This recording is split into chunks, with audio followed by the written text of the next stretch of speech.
siège du moment présent, c'est-à-dire que le siège du moment présent, c'est ce siège-là où les personnages prennent le contrôle. Okay? Et ce que tu veux, c'est que ce soit l'adulte qui soit assis sur le siège du moment présent. Mais il y a toute une bataille pour avoir ce siège-là. Personnellement, je trouve que c'est le plus gros défi de ce modèle-là, justement, d'obtenir le siège. Parce que les partis, les autres, sont vraiment engagés. Okay? Les partis, là, les autres, ils sont engagés à embarquer sur le siège. Et quelquefois, ils sont en train de prendre notre contrôle, de prendre le contrôle de notre vie. Okay? Il y a un protecteur qui se met à contrôler ma vie, ou un enfant. Il y a tellement de douleur qui m'envahit réellement. Si bien que l'adulte qui devrait être tranquille, curieux, compassionné, calme, stable, n'est pas capable d'être sur le siège. Parce que les protecteurs, ils sont vraiment envahissants, on va dire ça comme ça. Alors, c'est un bon défi.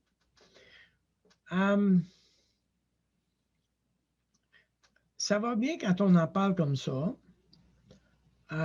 mais tu sais, c'est un peu comme quelqu'un qui parle de son expérience en thérapie. Il a été 3 ans en thérapie, puis il te raconte ça dans 2 phrases. Là. Ah, j'ai compris que bon, maintenant, je suis libéré. Oui, mais regarde, ça fait 3 ans que tu es dedans. OK? Quand on parle d'inviter le protecteur à débarquer du siège du moment présent ou d'un enfant de ne pas m'envahir, là, on parle d'un processus. Les protecteurs et les enfants, en général, ne savent même pas que l'adulte existe. Alors, quand l'adulte se présente, là, eux autres, c'est qui, toi? Et ils ne connaissent pas tes compétences, ils ne connaissent pas qu'est-ce que tu peux faire, puis ils ne connaissent même pas si tu es dangereux. Donc, eux autres, là, leur premier réflexe, c'est de ne pas vouloir céder la place, mais pas du tout. Alors, et je ne peux pas les forcer à céder la place. Nous sommes exactement dans une situation où je suis en train d'aider une personne et cette personne-là ne me connaît pas bien et il y a une grosse partie de son temps où elle m'observe puis elle écoute ce que je vais faire. Mais elle demeure en mode protection, elle demeure sur ses gardes. C'est normal, c'est correct, mais l'aidant doit apprivoiser la personne. C'est pas vrai, ça, qu'on peut aider une personne juste comme ça, on s'est assis avec, là, puis paf, on l'aide. Non, non. Il y a toute une question de s'apprivoiser. Mais c'est la même chose avec nos personnages. Si dans la vie, tu n'es pas capable d'accompagner quelqu'un dans ses problèmes, si tu n'as pas d'habileté d'écoute, si tu ne sais pas comment écouter dans la vie avec les autres, tu ne pourras pas le faire avec tes personnages. Il faut que tu développes des habiletés. Je dis souvent aux pasteurs, si vous voulez donner une formation de base là, à votre assemblée là, qui va être utile partout, donnez une formation en écoute. Toute la question de l'écoute active. Il y a très peu de gens, il y a beaucoup de gens qui connaissent ça, ou même ils connaissent le terme, il y a très peu de gens qui la pratiquent. Évidemment, si tu as un grand nombre de personnes qui sont capables d'écouter les autres, ben on commence à être capable d'accompagner les autres. Okay?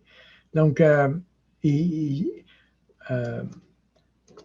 moi, je dirais, jour après jour, si tu t'assis 10 minutes, 15 minutes dans ton temps de culte, j'aime beaucoup le fait que j'arrête.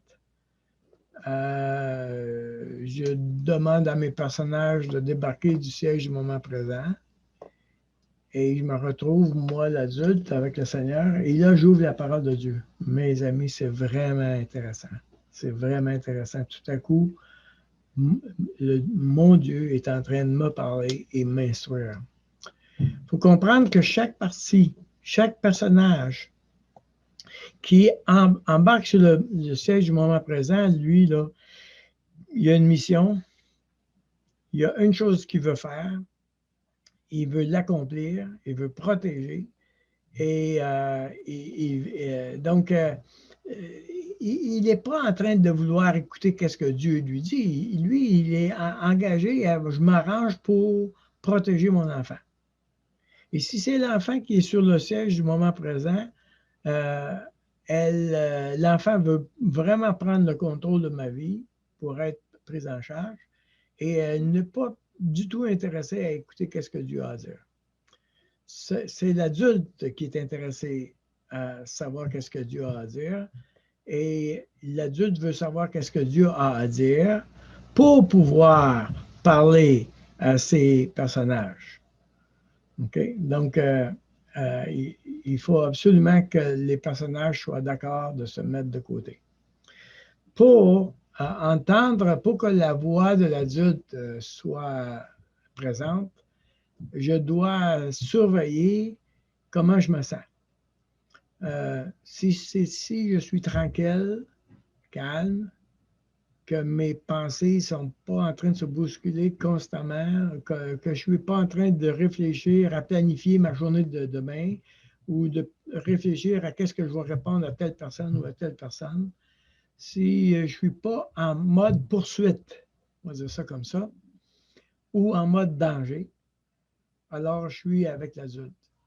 Si je ne suis pas là, il faut absolument que l'adulte prenne en charge. C'est pour ça que je vous ai envoyé le document cheminement proposé, parce que le cheminement proposé, il explique les choses. Il y a 2 volets que vous avez reçus. Il y a premièrement comment entrer en relation avec le protecteur. Ça, c'est le premier volet. Puis dans le même document, plus loin, c'est le deuxième volet, entrer en relation avec l'enfant. Vous avez, quand c'est écrit ici là, comme P1, que ça veut dire protecteur, première étape, premier élément. Avec l'enfant, ça va être E1. Okay? Donc, ce qui nous intéresse, parce que ça, c'est la chose la plus difficile à faire, alors, je vais le faire prendre du temps avec vous ce soir, c'est d'apprendre à connaître le protecteur. Donc, ça veut dire comment moi, l'adulte, je vais entrer en relation avec le protecteur. Alors, dans un premier temps, si tu veux parler à un protecteur, mais que, alors, vous vous souvenez que j'ai parlé protecteur, partie, personnage, gérant, pompier, parent sauveur, tous ces synonymes-là, on parle toujours des mêmes personnages, des mêmes personnes. Alors, c'est pour cette raison que, bon, tu vois, ici, on a accès à une partie. Ça pourrait être accès à un personnage, ça pourrait être accès à un protecteur, ça pourrait être accès à un pompier, n'importe quoi. Alors, maintenant, ça dit si la partie n'est pas activée, parce que quelquefois, tiens, tu as été au magasin, à l'épicerie, puis la caissière, quand elle t'a répondu, elle t'a fait sauter. Ça est venu me chercher. Là. Puis j'ai réagi émotionnellement et en dedans de moi, je me suis dit, oups, il y a quelque chose qui ne va pas. Quand j'arrive pour m'asseoir, ça se peut qu'elle n'est plus là pendant toute là, cette partie-là. Alors, elle n'est pas activée. Alors, pour l'activer, je vais me rappeler de nouveau l'événement de l'épicerie. OK? Alors, imagine-toi une situation récente où c'est arrivé. Là, maintenant j'arrive en contact avec cette partie-là. Et vous vous souvenez, je vous ai envoyé une feuille avec toute une liste de questions. Quel est le nom de cette partie? Où est-ce qu'elle est dans ton corps? Qu'est-ce qu'elle veut? Comment se comporte-t-elle? Vous avez eu cette feuille-là, cette liste de questions-là. Mais ça, là, tu devrais avoir ça tout le temps aux côtés de toi quand tu fais cet exercice-là parce que les protecteurs se présentent et puis on gère à peu près pour chaque session 1 ou 2 protecteurs ou 3 protecteurs maximum. On n'en gère pas une tonne, mais on peut en avoir une dizaine, une quinzaine. Alors, mais on ne les a pas tous en même temps. Heureusement, on va mourir fou avec ça. Mais donc, s'il y a une partie que j'active, j'ai été intentionnel. Ça, c'est pas pire. Je l'ai activé, ça veut dire qu'elle n'est pas sur le siège du moment présent. C'est déjà on a déjà gagné quelque chose, là, parce que je ne suis pas obligé de lui demander de débarquer. Okay? Mais elle va se présenter. Ça, c'est la partie facile. Si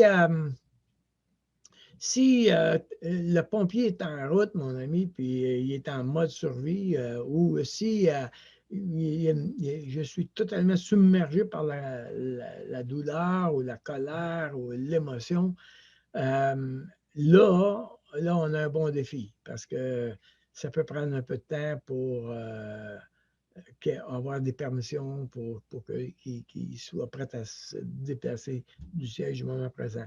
Mais prends le temps de faire l'inventaire de ce qui arrive avec cette partie-là quand tu commences. Tu accèdes à cette partie-là, autrement dit.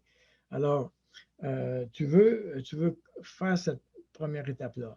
La deuxième étape, eh bien, il faut se détacher. Quand on parle d'une partie cible, c'est la partie que tu décides avec laquelle tu vas travailler.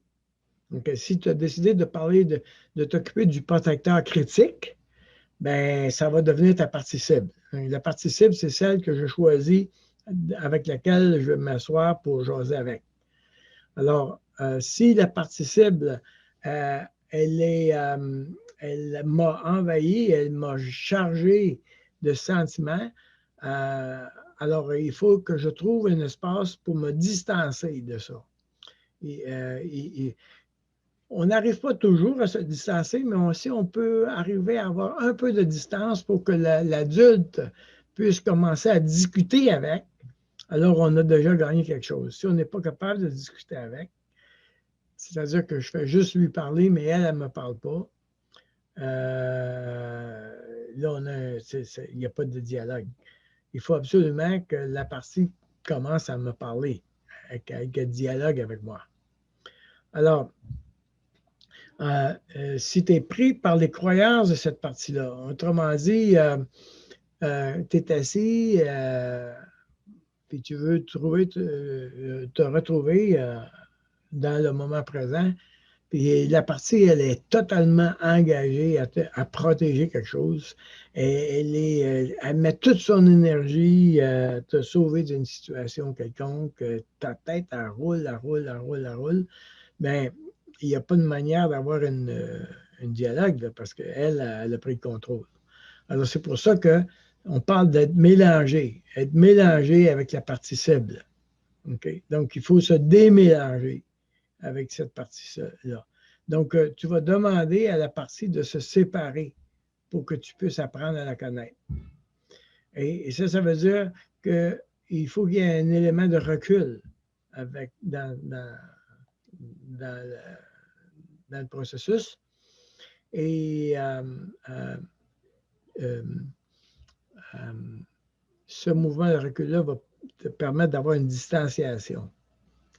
Alors, quand on parle de se faire une image, là, on est encore en train, tu sais, dans ma feuille de questions, là, avec plusieurs questions, on est en train de remplir cette questionnaire-là. On est en train d'essayer de faire l'inventaire de cette personne, faire le CV du protecteur, comme on dit. Maintenant, si la partie ne se sépare pas, alors rappelez-vous que c'est un protecteur. Si la partie ne se sépare pas, il y a des chances qu'elle a vraiment peur. Soit qu'elle a peur de perdre le contrôle puis que ce soit vraiment dangereux pour l'enfant, soit qu'elle n'a elle, elle a aucune confiance en tes compétences. Alors elle, non, non, regarde, t'es qui toi? C'est un peu comme si si, tu as un problème avec ton auto, et puis tu es sur le bord de la route, puis quelqu'un arrive, puis il dit, bon, ben, je vais t'aider à réparer ton auto. Ta première réflexe, ça va être, t'es qui toi, tu sais, pour venir m'aider? Quel genre de compétences que tu as pour venir m'aider? Alors, il y a une espèce de retenue, on va dire ça comme ça. Et là, encore une fois, il faut rassurer. On ne peut rien forcer, mais on peut rassurer la partie pour dire, regarde, euh, je suis d'accord que je ne suis pas sûr que je peux t'aider pour le lendemain. Je vais certainement, ça va être Jésus qui va venir nous aider, là. Et c'est lui qui est compétent, là. Il va nous aider comment faire. Mais pour qu'on puisse vraiment commencer la démarche, il faut absolument que j'ai l'occasion de te connaître. Et j'aimerais vraiment que tu me donnes cette occasion-là de te connaître. Tu vas la rassurer, okay, dans le sens que, regarde, juste, je ne te demande pas d'arrêter de faire ça, je ne te demande pas d'arrêter de te protéger, je te demande juste de faire une pause, quelques minutes avec moi et avec Jésus, juste pour essayer d'être moins en urgence, moins en réaction, puis un peu plus essayer à tenter de comprendre ce qui se passe. Donc, ce démélangeage-là, ce démêler avec la partie, là, ça peut être un bon exercice. Surtout si elle est très intense, c'est pas simple. Si tu l'actives, c'est plus facile, parce que là, c'est toi qui l'as invité à venir se présenter. Mais si elle a pris le contrôle, c'est pas mal plus difficile. Alors, c'est pas vrai, hein, qu'il n'y a pas de magie là. On est en train de prendre soin de nous et puis on ne peut pas se bousculer. OK?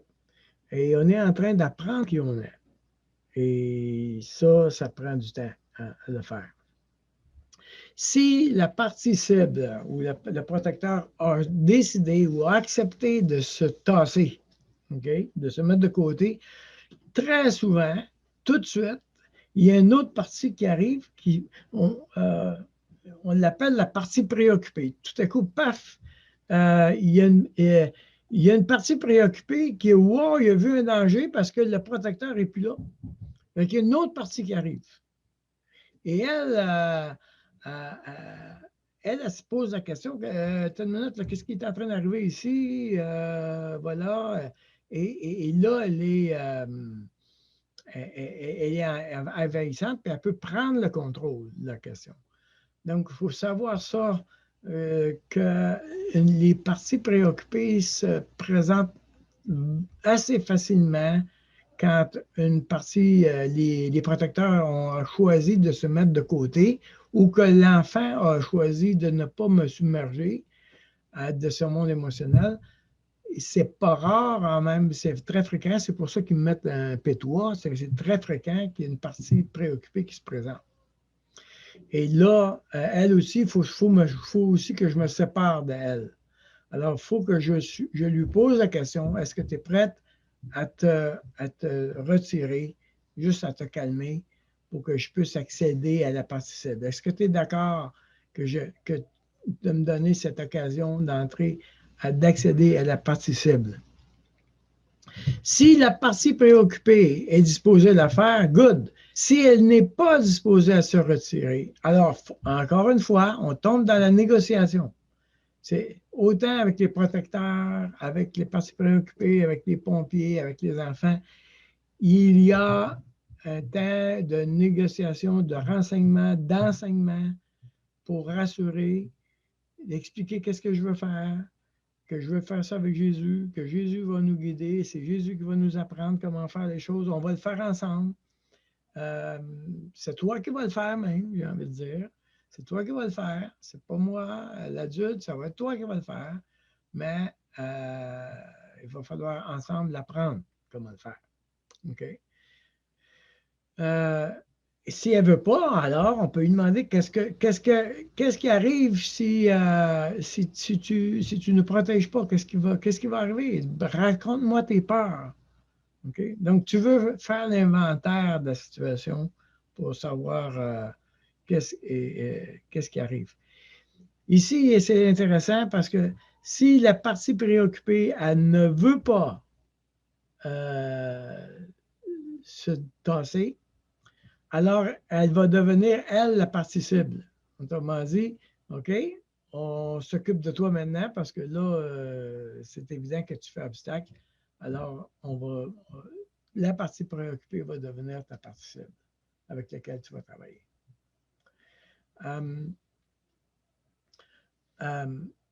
À la question, est-ce qu'il y a plusieurs protecteurs? Il y a plusieurs protecteurs. Est-ce que deux protecteurs, on appelle ça des protecteurs polarisés? Alors, ce qui arrive, c'est que les protecteurs peuvent se chicaner entre eux autres. OK? Parce que, rappelez-vous que les protecteurs, en général, tentent de protéger un enfant, la blessure d'un enfant. Alors, chaque blessure a un enfant. OK? Donc, donc, il y a un enfant blessé ici. Alors, par exemple, il peut être blessé des paroles dures. OK? Et l'autre, lui, il est en train de protéger un enfant blessé qui se sent incompris.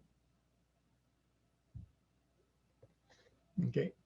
Donc, il y a un protecteur qui protège un élément, l'autre protecteur protège un élément. Maintenant, si le protecteur, par exemple, utilise des paroles dures parce qu'il n'a pas compris, ce protecteur-là, là, il ne l'aime pas. Là. Hey, tu n'utiliseras pas des paroles dures parce que moi, tu vas blesser mon enfant. Je m'excuse, là, mais je te demande d'arrêter. Et là, la guerre intérieure s'installe. Parce qu'il y a un protecteur qui, lui, veut protéger un enfant de sa manière, avec des paroles dures, et le protecteur qui veut protéger l'enfant des paroles dures veut empêcher ce protecteur d'utiliser des paroles dures. On appelle ça des protecteurs polarisés. C'est-à-dire qu'ils travaillent l'un contre l'autre, et là, tout à coup, il y a une guerre intérieure entre les deux, parce que les deux sont en train de protéger un aspect différent de moi. Rappelez-vous que les protecteurs, ils ont une bonne intention. Et ils ont une intention bonne, mais leur manière n'est pas bonne. Alors, la manière des protecteurs a été... J'aurais une question. Oui. Excuse-moi de t'interrompre. Non, c'est bon. Parfait. Là, je vois qu'est-ce que tu expliques, mais je vis ça comment? C'est-tu comme le premier protecteur qui a une parole dure? Bon, c'est moi qui va dire une parole dure, puis là, ben, parce que je suis en colère. Puis là, en même temps, ben, je suis comme triste parce que l'autre enfant, c'est comme ça que ça se passe en dedans de moi? Oui. Et même dans la vie, si on te regarde de l'extérieur, ça va être ça qu'on va voir. On va voir une personne ambivalente entre le fait qu'elle est en train de se défendre avec des paroles dures, et en même temps attristée de se voir faire. Puis on pourrait rajouter un troisième, en plus, si tu veux avoir des problèmes, amène-en. Mais imagine-toi que tu es un protecteur spirituel. OK? Qui, lui, défend un enfant blessé qui désire qu'il ait été blessé parce qu'il y avait des choses qui n'étaient pas authentiques. OK? Alors, maintenant, le protecteur spirituel dit aux deux autres protecteurs, hey, là, arrêtez de faire ça, c'est pas correct, c'est pas biblique. Alors maintenant, la guerre est pognée, bien comme il faut, parce que là, le protecteur spirituel est en train de dire non, on veut être authentique, et puis j'ai eu mal, moi, parce que dans la vie, il y a des gens qui n'ont pas été authentiques.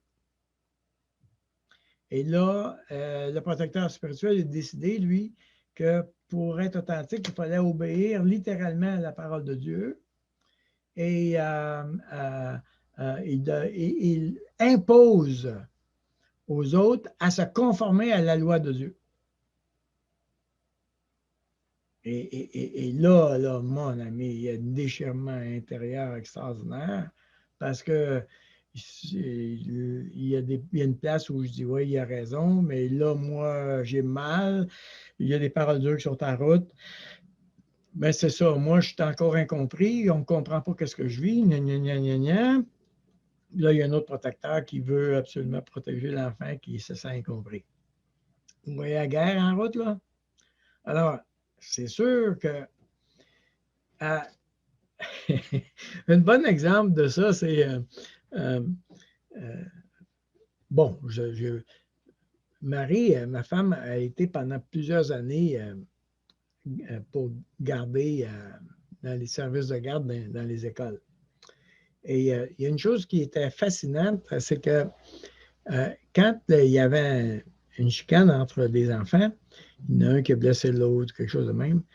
Là, tout à coup, là, il pouvait arriver 5-6 enfants, tout le monde parlait en même temps. OK? Et évidemment, tu ne règles rien parce que tout le monde parle en même temps, puis là, c'est très émotif, et puis c'est très engagé, et puis tout ça. Il n'y a aucune manière de traiter la crise si on ne calme pas le jeu. Alors, il faut absolument que dise à chaque enfant, wow, j'écoute lui, taisez-vous, vous autres. OK? Donc, autrement dit, il faut calmer le jeu et c'est l'adulte qui va dire sur le siège du moment présent, écoutez là, on va aller visiter, on va vous écouter un après l'autre, mais il n'y a aucune manière d'arrêter ça si vous ne nous accordez pas une trêve, s'il vous plaît. Faisons une trêve, puis voyons un après l'autre, qu'est-ce que vous vivez, qu'est-ce que vous essayez de protéger, et comment vous essayez de le faire. Est-ce que c'est la bonne manière? Et là, on entre en dialogue avec chacun de ces protecteurs-là. J'ai une question. J'ai une question. Oui. Oui. Moi, j'ai trouvé qu'il y avait des conflits de personnalité, dans le sens que le protecteur de l'enfant blessé qui a une parole dure, disons que c'est un protecteur compatissant, doux, mais il rencontre un protecteur juge. Oui. Il y en a un qui est beaucoup plus gros dans la pièce que l'autre. Oui. Et là, c'est qui tasse, puis comment qu'on fait pour le tasser un peu, là, puis le calmer un peu, lui-là. Oui. Oui. Alors, c'est ça, ça va demander de la collaboration. Donc, l'adulte va devoir négocier la collaboration parce que plus il y a de l'énergie, on va dire ça comme ça, il n'est plus là à calmer, lui, là. Alors, l'adulte va tenter d'inviter chacun de ces protecteurs-là. Est-ce qu'on peut juste prendre une pause, s'il vous plaît, faire une trêve?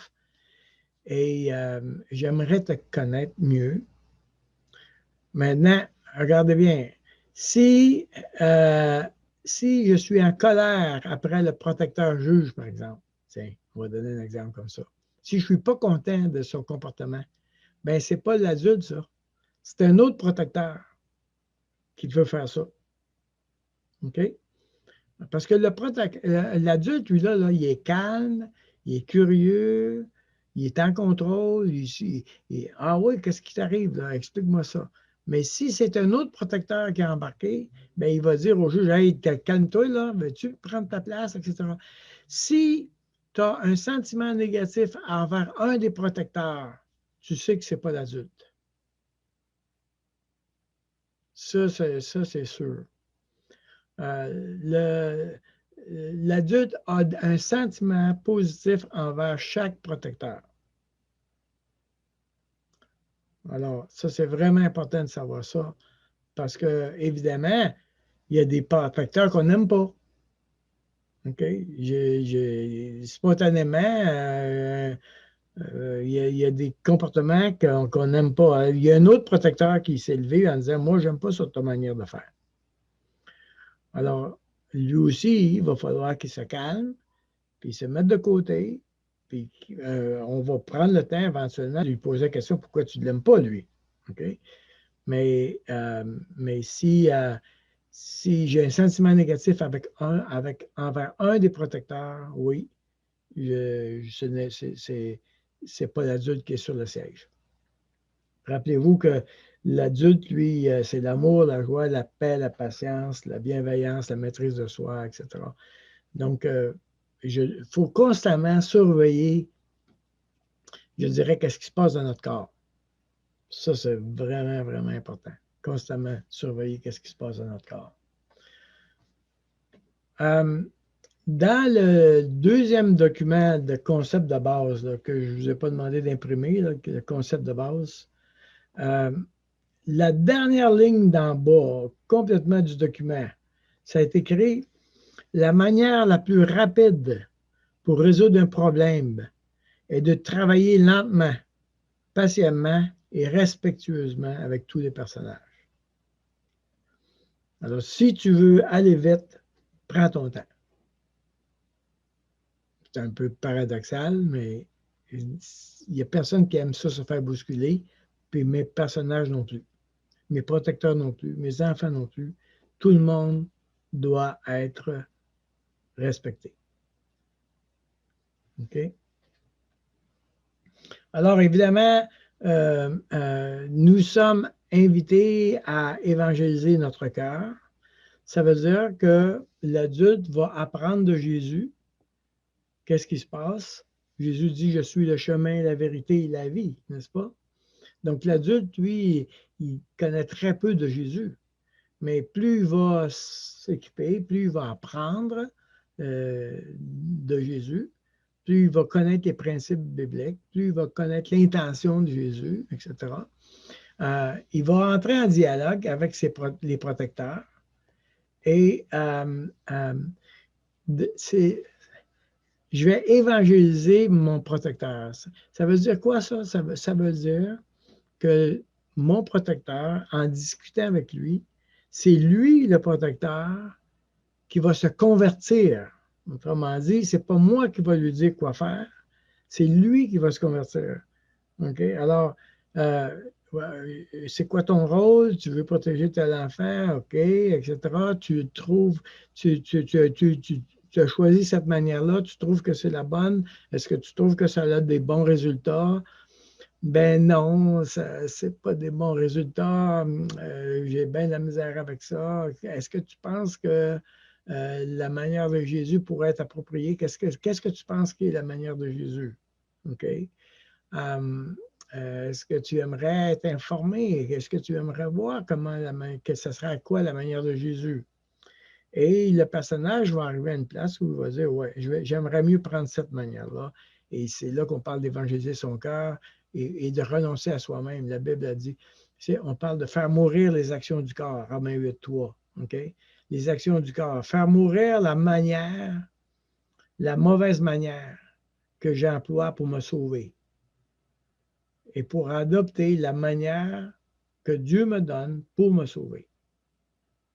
OK? Le salut par les œuvres ou le salut par la chair, c'est une place où j'essaie de me sauver moi-même. L'adulte avec Jésus veut lui apprendre à renoncer à cette manière-là, à faire mourir la chair. Si quelqu'un veut me suivre, qu'il renonce à lui-même, qu'il se charge de sa croix et me suive.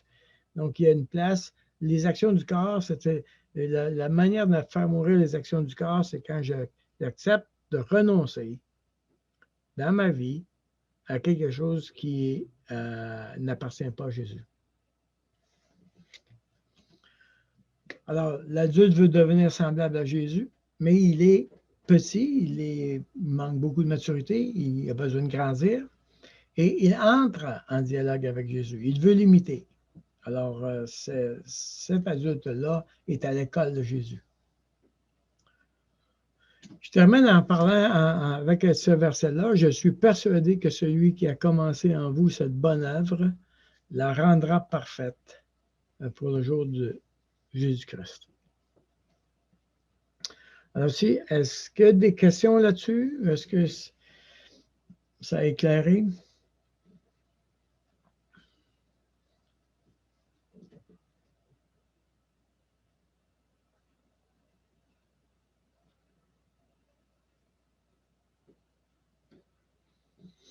Alors, comme j'ai dit, ça va être dans la pratique. Hein? C'est quand il y a un protecteur qui rencontre l'adulte et qui ne l'a jamais vu, c'est qui, toi? Alors, c'est ça. Il faut. Je me souviens d'un de mes protecteurs qui était tout étonné. Hein? Il y a quelqu'un dans la salle. il était surpris qu'il n'était pas tout seul. Alors, c'est ça. Les protecteurs ne savent pas qu'ils ne sont pas tout seuls. Ils ne savent pas qu'il y a un adulte là. Et l'enfant, il est en danger, il veut être entendu. Quand l'enfant, on approche de l'enfant et qu'il commence à être entendu, quelquefois, il nous submerge. Parce que enfin, il y a quelqu'un qui m'écoute, mes amis, il m'envahit totalement. Tu sais. Non, donne-moi une chance, respire par le nez un petit peu. Je veux t'écouter, je ne veux pas mettre les émotions de côté. Je veux juste avoir un peu de recul. S'il vous plaît, ne me submerge pas pour qu'on puisse comprendre ce qui est en train de se passer.